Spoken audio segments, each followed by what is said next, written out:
Eh bien, en fait, le personnage que j'ai choisi, c'est Moshe Rabbeinu. Moshe, c'est un personnage tellement central dans la Torah.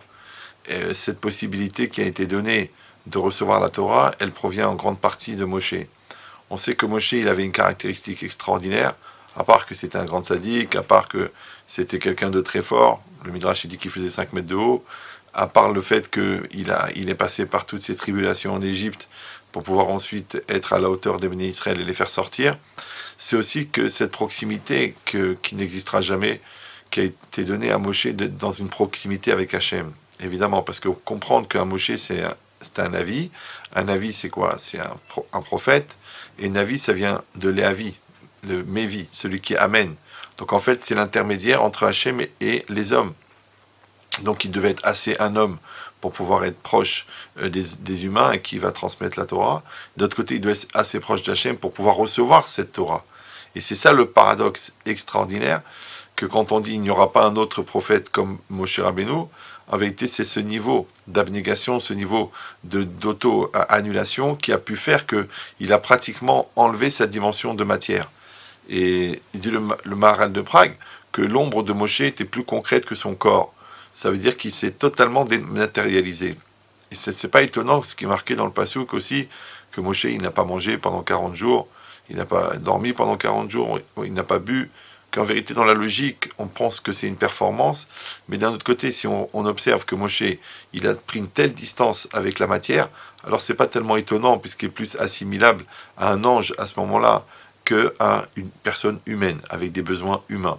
Et il y a cette logique-là, cette proximité qui a fait que Moshe il a survécu, le seul qui a survécu quand Hachem s'est adressé directement au béni Israël, quand il a dit les 2 premiers commandements, alors à ce moment-là, tout le monde est mort, elle dit la Gemara dans Shabbat, Moshe il a survécu.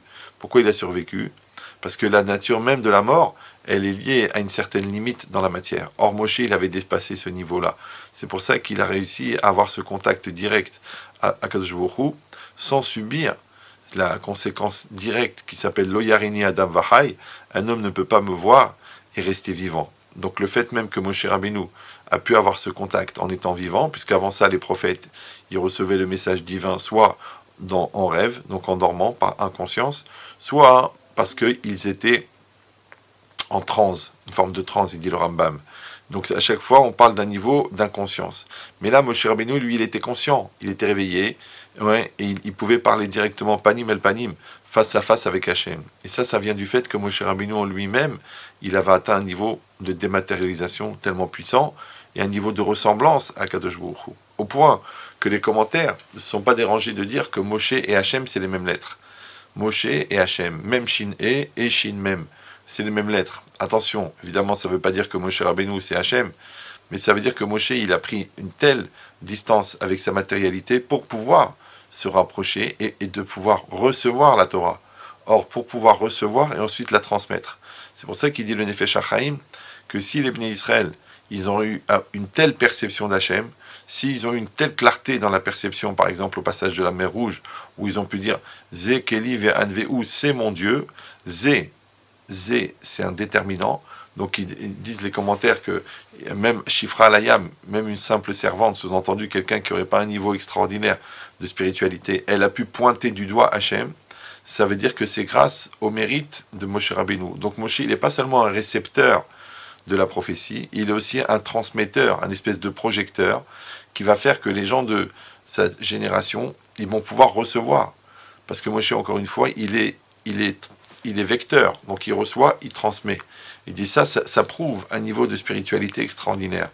Mais ce qui est intéressant, c'est que quand la Torah elle va qualifier Moshe Rabbeinu, ouais, elle va pas dire Moshe Hatzadik, Moshe le juste, Moshe Agadol, le grand, Achacham, le sage. Non, elle dit Moshe A'anav, Ve'a'ish Moshe A'anav Mikol Adam. Et l'homme Moshe était le plus humble de tous les hommes. Pourquoi prendre juste la modestie? On sait que dans les niveaux de Moussar, la modestie c'est le plus haut niveau. Comme le plus grave c'est la colère et l'orgueil, donc le plus beau, c'est la modestie. Pourquoi? Parce qu'en fait il faut passer par tous les niveaux pour l'atteindre. Ici Moshe Rabbeinu nous donne une leçon extraordinaire, qu'on peut arriver à des très très très hauts niveaux en travaillant sur cette mida de la hanava, de la modestie. Or nous on pense que la hanava, c'est quelqu'un qui se rabaisse et qui pense qu'il ne vaut rien. Non, il dit le Nefesh HaChaim, à Anav, Ze Amakiret Mekomo, c'est celui qui connaît sa place. Ça veut dire qu'il sait exactement qui il est, où est-ce qu'il en est. Et si sa place c'est d'être petit, eh ben il va être à sa place. Et si sa place c'est d'être grand, il va être grand. Mais il va être l'homme de la situation. La situation en hébreu c'est le makom. Makir et Mekomo qui connaît sa place dans la situation. Mais aussi que makom, ça vient de Mekayem. Mekayem, c'est ce qui rend possible la chose. Ça veut dire à Makir et Mekomo, c'est celui qui connaît en lui la source de tout ce qu'il est, de tout ce qu'il fait, de tout ce qu'il dit. Donc, ce que j'appelle la source de l'impulsion première. Donc, celui qui atteint ce niveau de connaissance de soi, de son intériorité, d'accord, donc il sait la place en lui de lui-même et la place de son Yetzer Hara et la place de son Yetzer Tov. Alors on dit celui qui se connaît, alors c'est celui qui connaît la place de son Yetzer Hara en lui, alors il se connaît à lui, d'accord, et en même temps il connaît son créateur. Donc Akadosh Baruch Hu, il nous a donné un personnage qui a atteint un tel niveau de connaissance de lui-même, un tel niveau de connaissance de la source première de son intériorité, un tel niveau de proximité avec Hachem, puisqu'en fin de compte, au bout du corps, il y a le moi, et au bout du moi, il y a la Neshama, et la Neshama, c'est une part d'Hachem, Chelek Elokem Ima'al. Donc cette possibilité que Moshe il a donnée dans tout le process de sa vie, qu'en même temps il est profondément humain, parce qu'il est capable de se sensibiliser et de se mettre à la place de ses frères esclaves et de les aider, de les soutenir pour les emmener et les faire sortir d'Égypte, pour leur donner ce désir de liberté. Et d'un autre côté, il est pratiquement, entre guillemets, divin, c'est-à-dire totalement dématérialisé, totalement kadosh, d'être au-delà de la matière, pour pouvoir recevoir le message divin à 100% et ensuite le retransmettre. Merci à vous tous, et qu'on essaye, Bezrat Hashem, nous aussi, de tirer de ces qualités extraordinaires dans un désir d'élévation et de sanctification.